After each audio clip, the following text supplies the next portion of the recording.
Hello friends, welcome back to the new video guys. Today guys we are going to talk about guys Bluetooth earphone setting guys. In this video guys I will show you how can you unpair you guys your Bluetooth earphone guys. You have paired guys any Bluetooth earphone with your Realme phone and guys you want to unpair means guys you want to forget and guys you want to remove your earphone network, so guys you can remove it.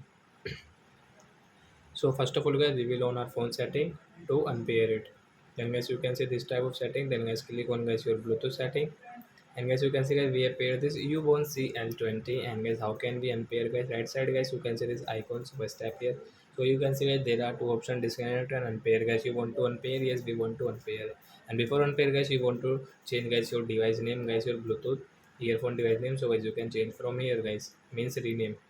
So guys now we will not rename and guys we will unpair only, means forget.